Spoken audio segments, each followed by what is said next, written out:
Muito bem, tá gravando sim, sejam todos bem-vindos a esse canal. Hoje eu vou dar continuidade com vocês na nossa playlist de lançamento de projéteis. Vamos continuar falando de queda livre. No vídeo de hoje vamos falar sobre proporção de queda de Galileu. Mas, se você ainda não é inscrito aqui no canal, se inscreve aqui embaixo rapidinho e já deixa o gostei nesse vídeo e bora comigo. Mas eu tenho um aviso importante. Se você não assistiu ao vídeo anterior, no que eu explico o que é queda livre, dou alguns exemplos bem bacanas para vocês desenvolverem, aconselho que assista antes de ver esse vídeo aqui. Caso você já domine essa matéria, está preocupado só com a questão da proporção de queda de Galileu, bora comigo então. Vamos ver essa proporção. Bom, e o que Galileu percebeu? Quando ele soltava um objeto, uma bola, por exemplo, ela ia caindo de forma proporcional ao tempo. Então, por exemplo, num primeiro segundo, ela caía uma distância d, vamos dizer assim. No segundo segundo de queda, ela caía mais uma certa distância. No terceiro segundo de queda, ela caiu uma distância maior ainda. E assim sucessivamente. Então, olha só, ele tinha uma bola lá parada, né, com uma velocidade inicial igual a 0. Aí ele abandonou essa bola. Ele percebeu o quê? Que no primeiro segundo de queda, essa bolinha percorreu uma distância d. Sem nem imaginar a questão da gravidade, mas a gente imagina, olha só, nós sabemos que a altura da queda de uma bola, ela é igual à gravidade vezes o tempo ao quadrado dividido por 2. Vamos substituir isso que ele descobriu. Ó. Ela caiu uma altura d, a gravidade eu não sei, e em qual tempo? 1 segundo, elevado ao quadrado, dividido por 2. Multiplicando cruzado, ele percebeu o quê? Que a gravidade ela é igual a 2 vezes a distância. Então, quando essa bola passou pelo segundo segundo, ele percebeu que ela caiu uma certa altura também. Mas que altura foi essa? Vamos ver qual altura foi?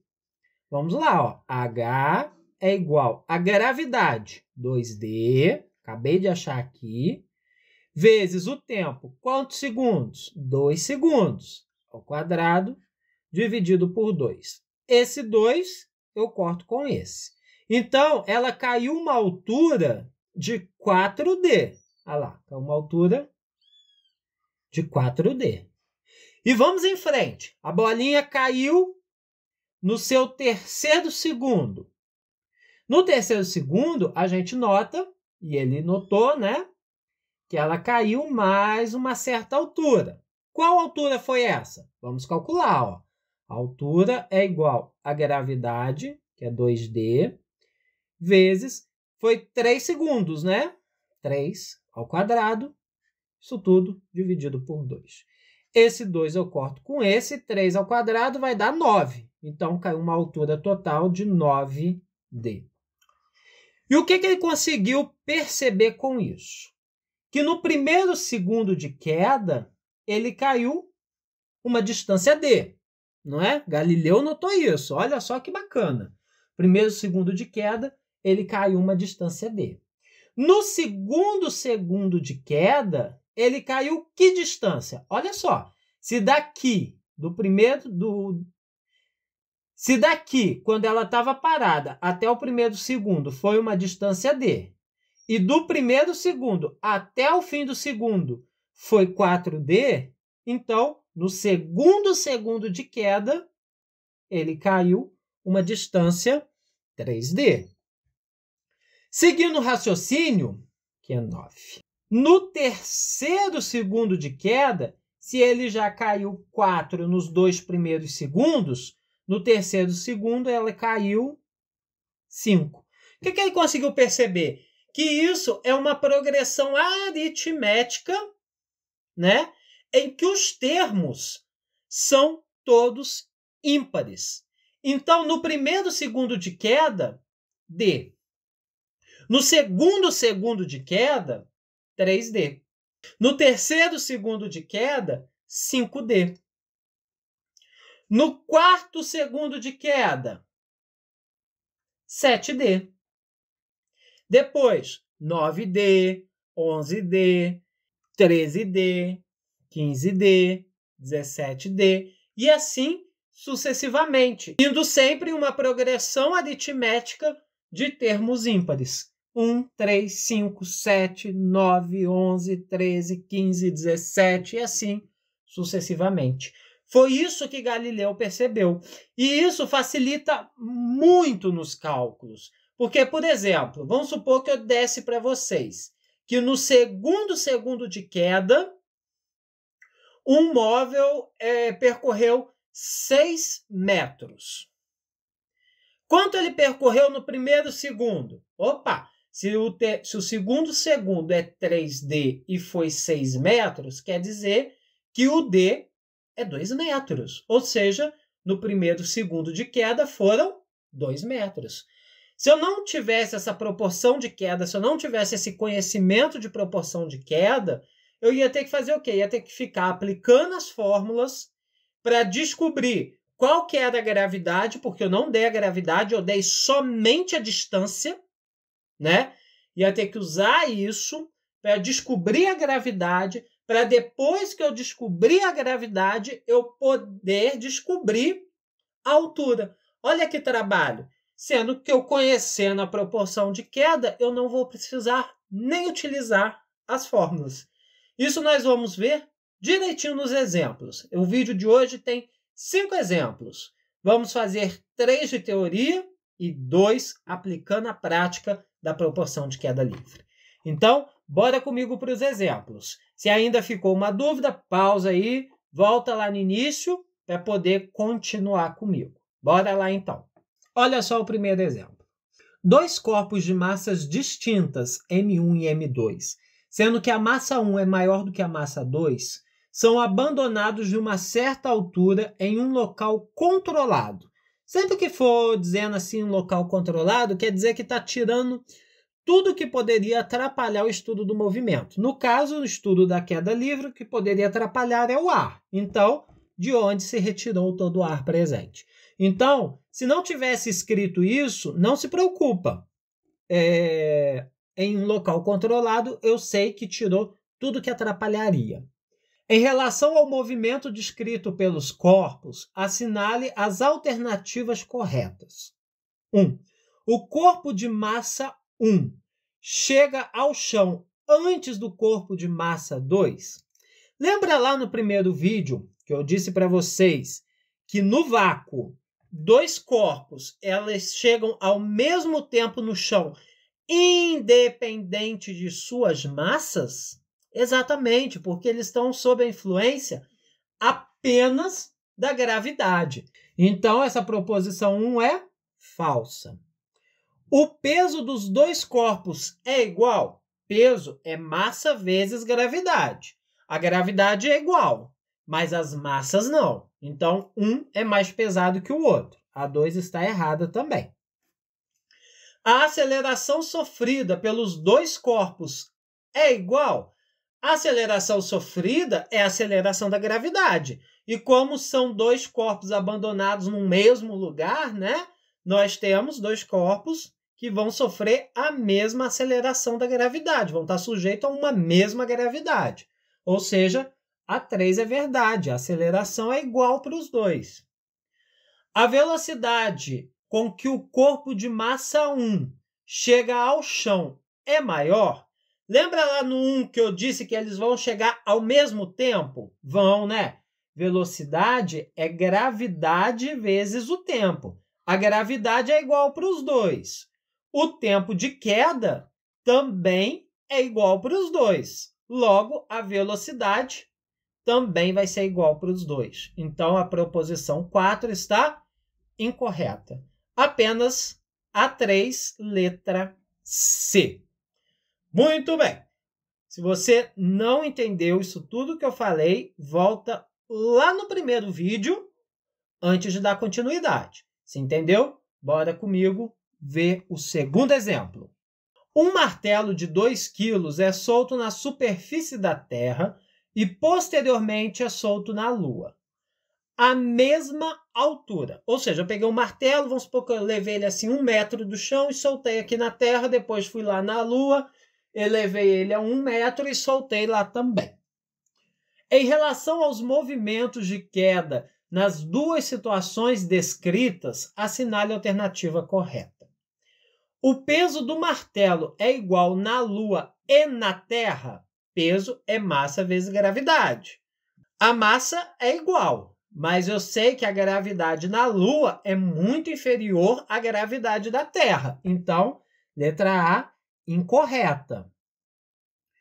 Na Lua, o martelo ficaria parado no ar, pois lá não há gravidade? Mentira. Na Lua, próximo à superfície dela, tem gravidade sim. Então, o martelo vai demorar a cair no chão, mas ele vai para o chão. Letra C, o tempo de queda é igual nos dois casos? Bom, o tempo de queda ele pode ser velocidade dividido por gravidade, não é? A velocidade ela é diferente. Por quê? Porque a gravidade é diferente. Se a gravidade é diferente, a velocidade é diferente, os tempos de queda também serão diferentes. O peso do martelo é maior na Lua. Peso é igual a massa vezes gravidade. A massa é igual. A gravidade na Lua é menor do que na Terra. Se a gravidade da Lua é menor na Lua, quer dizer o quê? Quer dizer que o peso vai ser menor na Lua, não maior. Letra E, o tempo de queda do martelo é maior na Lua, pois lá a gravidade é menor do que na Terra. O tempo de queda, se a gravidade é menor, quer dizer que o tempo vai ser maior, porque o tempo é inversamente proporcional à gravidade. Resposta certa, letra E. Muito bem, vamos ver agora o terceiro exemplo.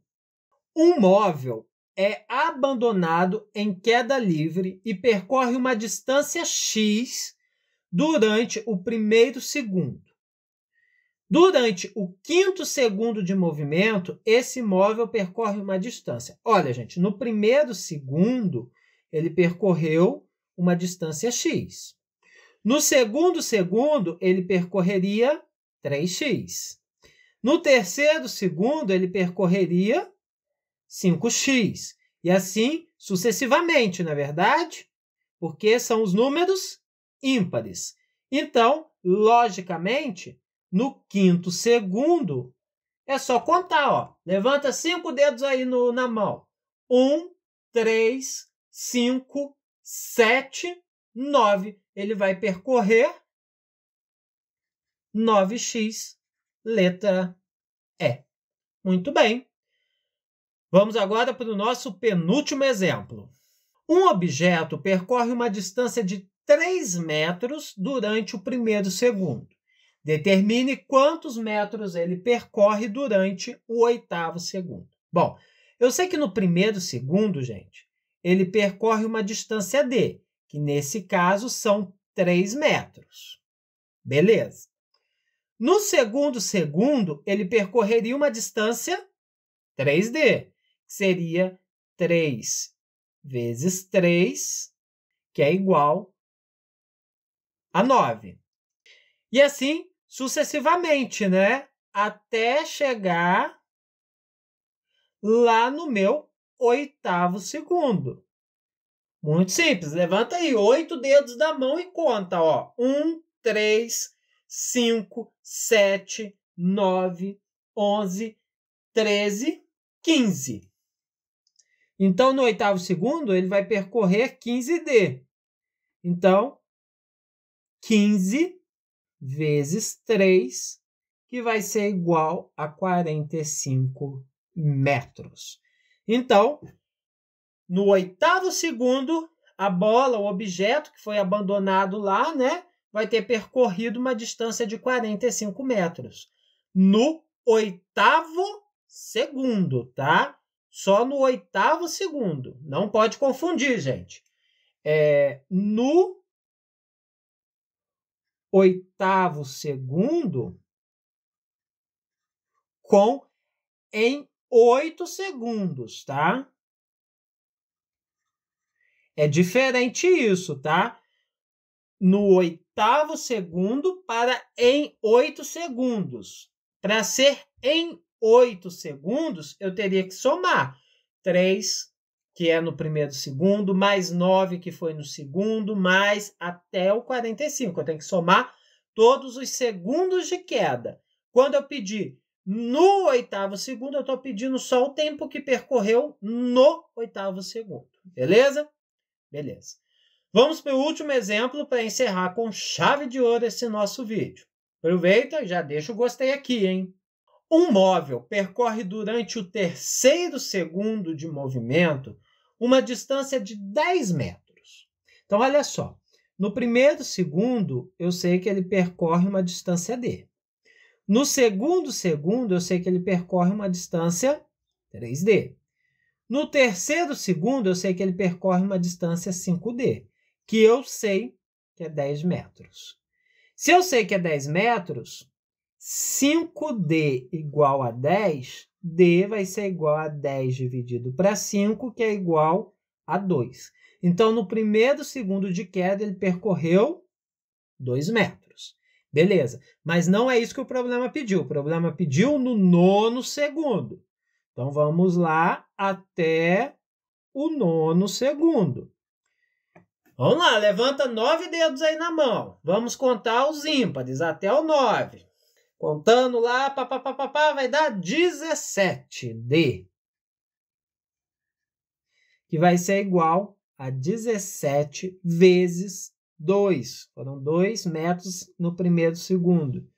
Que vai ser igual a 34 metros. Então, no 9º segundo, ele percorreu 34 metros. Muito bem. E assim encerramos Queda Livre. Se você está gostando desse conteúdo, deixa o gostei. Se inscreve no canal. Ativa as notificações. Assista esses vídeos que eu vou deixar indicados por aqui. E compartilhe o nosso conteúdo por aí. Forte abraço e até a próxima. Fui!